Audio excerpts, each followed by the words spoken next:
Welcome back. Now, the Tamil Nadu Cable Television Owners Association has come out with a string of new offers and promises to the viewing population in the state, hoping to revive the Arasu Cable Television Network. The group wanted to bring back the offers of a bouquet of channels in the package that comes at a low cost. Burdened by the levying of sales tax in the previous regime, they have requested the Chief Minister, Ms. Jayalalitha, to abolish the tax here on. See, the main aim of our meeting today is to emphasize our great CM, Amma Avargal, to bring the Arasu TV to facilitate all the Tamil Nadu viewers, that is TV operators and then TV viewers, Tamil Nadu people, should have a good TV channels with a lesser cost. At the same time, our leader, Mr.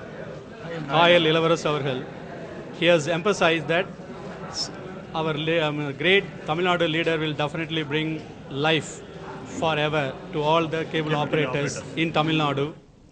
On to some national news. Now, earlier this month, NDTV travelled to the Bhadra Tiger Reserve in North Karnataka to film the release of a captured wild tiger. Now, after a team of tiger researchers studied images of the released animal, it turns out it had made a journey covering hundreds of kilometers, the first time such a long dispersal of a tiger had been recorded. Maya Sharma reports. An incredible sight. The release of a captured wild tiger back into the forest. But it turns out this tiger, captured near Shimoga after it killed a man, had travelled a long way from its original home, maybe as much as 300 kilometers. Actually, this was a young male that was camera trapped by my team in February 2010 in one edge of Bandipur Tiger Reserve. So in the period, about 1 year and 4 months, he is dispersed, which is what they do at that age, moved across this highly fragmented landscape and ended up near Shikaripura, which is a linear distance of 280 kilometers. He probably would have walked far longer. And going through the records of dispersals of tigers, including those based on telemetry, we find this is the longest recorded dispersal of a male tiger.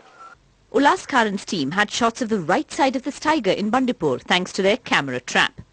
With the help of software, it was matched with shots of the captured tiger. Every tiger stripes are unique, so this was an exciting discovery. I think it's a positive thing. You know, tiger habitats are under threat because of both development and rural use pressures. And despite this eating away of their habitats, there is still room for tigers to move through, and if we move in swiftly and protect the remaining corridors, I think we can maintain connectivity between major source populations. New information on just how far a young male tiger will travel in search of a viable place to live.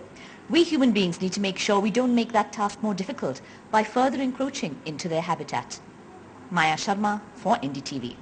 Well, indeed, an enchanting finding there. Now, what's been shocking a lot of us in the past 1 week over the cost of close to 18 crore rupees, which is the cost of keeping kasab, the state government of Maharashtra has now responded that they now have no option but to spend this much in order to provide the highest security for the face of the Mumbai terror attack.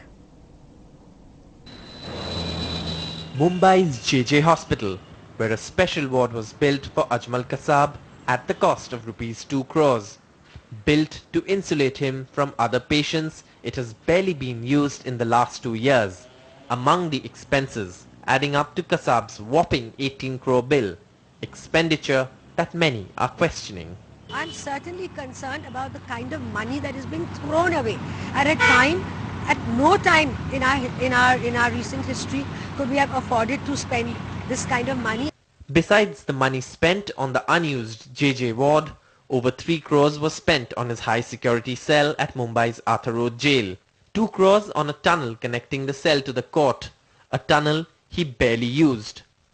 His security entrusted to the Indo-Tibetan Border Police will cost the state nearly 11 crores. His lawyers' fees add up to nearly 36 lakhs. Add to that rupees 25,000 for his medical treatment and another 25,000 for food. I mean, why should I have to pay his bills? And that is what is resentful. That 10,000 could be used to put a power plant, to put some water, what you call, scheme to make roads better. The state says it had no choice but to provide Kasab with the highest level of security as it is responsible for his safety. In fact, the Chief Minister's security at ₹60 lakh a year is only a fraction of what it costs to guard Kasab. But the irony remains. The city, which has borne the brunt of his brutality, is paying to keep him safe.